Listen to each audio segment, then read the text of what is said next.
Hey everyone, welcome back to another episode of Project Octane. It's episode 25, and I'm not gonna lie, all the other car builds I've seen out there that are on episode 40, episode 60, whatever it is, I never thought that it was actually gonna take me this long as well, but boy was I wrong. We're getting there though, I promise you that. Today we're actually going to look at all of the work that went into prepping the car for it to fire up for the first time. Before we get into that, just a quick announcement. As some of y'all may have seen, the RLCS is coming to Boston the first week of July for the RLCS Spring Major. We are definitely going to be in attendance. We're going to bring the car. Hopefully we're going to be inside the arena this time. No promises on that yet. We got to work some things out, but we really look forward to seeing anyone who's there. We appreciate the support and love talking to y'all in person.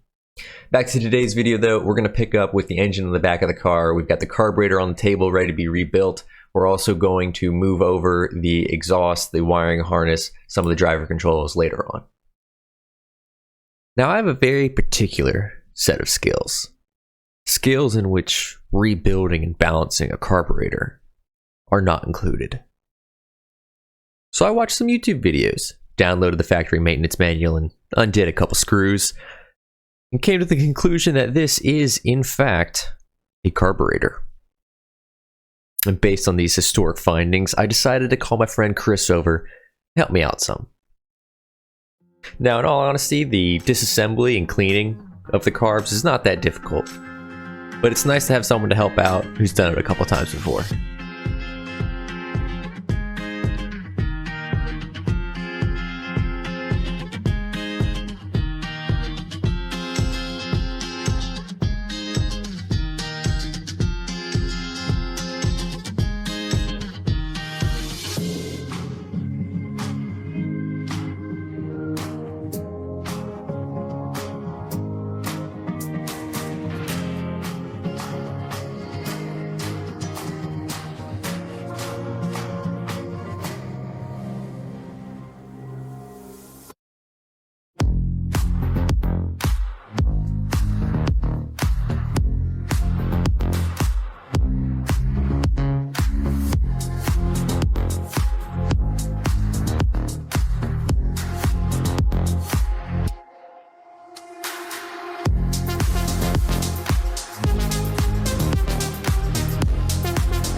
Now, while Chris continued to work on cleaning the car body, just getting rid of all of that old residue and varnish, our friend Dan also happened to come by and help us out with some of the exhaust and wiring side of things.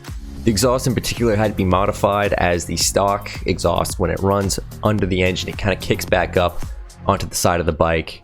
And unfortunately, right where it kicks back up is directly where one of our chassis tubes was. So we cut it right there, right before the bend. We'll have to come back later and fabricate a little bit more for the rest of the exhaust and for the muffler. But on the harness side of things, because we aren't limited by the bike's space or routing or anything like that, the harness can sort of just free float wherever we need it. We still ran it as if it was on the bike, kind of along the left side of the motor. And luckily, because we had labeled everything pretty good when we disconnected the harness from the bike originally, it was pretty easy to put back on. Certain things such as the kickstand sensor we had to disable, but most of the rest of it was pretty straightforward.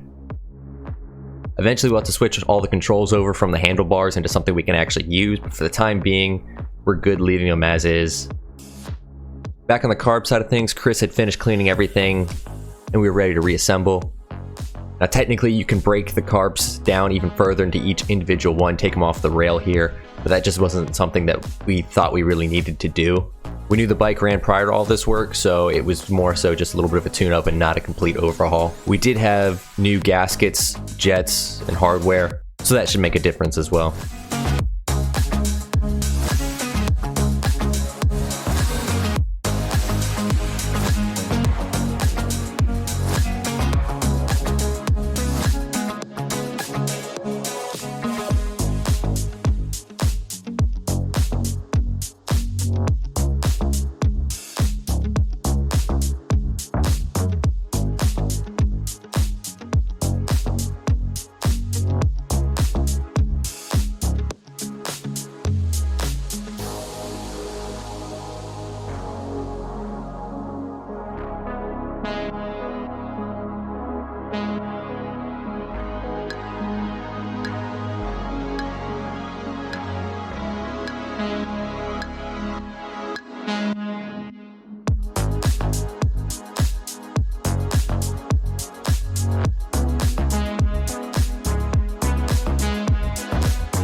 Burn the hole.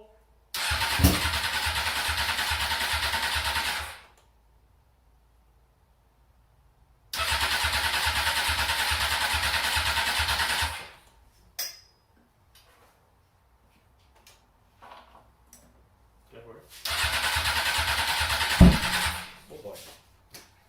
Check. Hit it.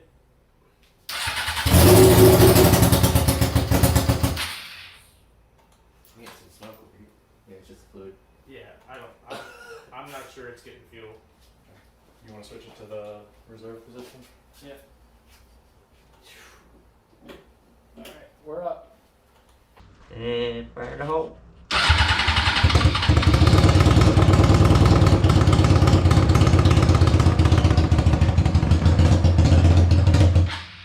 Nice. Go again.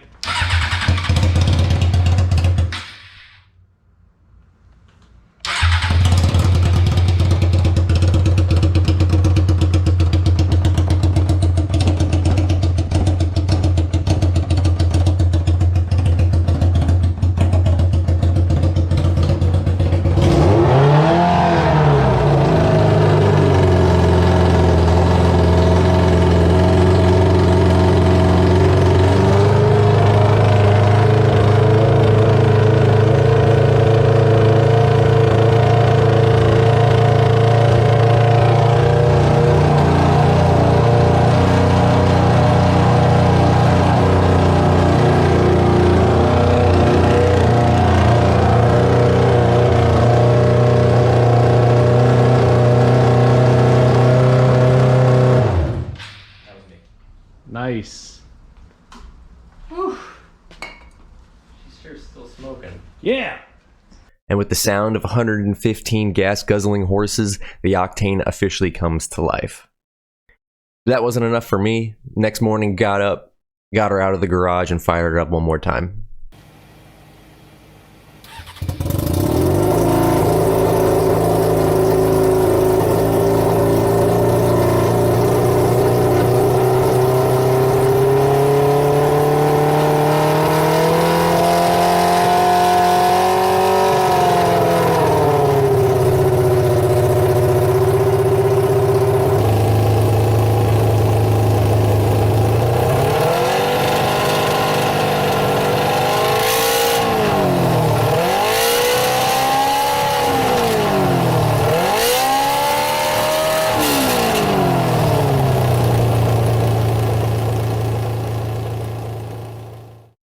Now, there's still a good bit of work to do to get the car from just running to actually driving, but because y'all have followed on this long in the video, I'll go ahead and give you a little bit of a heads up. We've already got our floor, our seat, our shifting components. We've got a pedal box. So all that's going to go in here in the next couple of weeks. The only thing left will just be to run some brake lines, throttle cable, clutch cable, and we'll be good to go. So stay tuned, and as always, thanks for watching.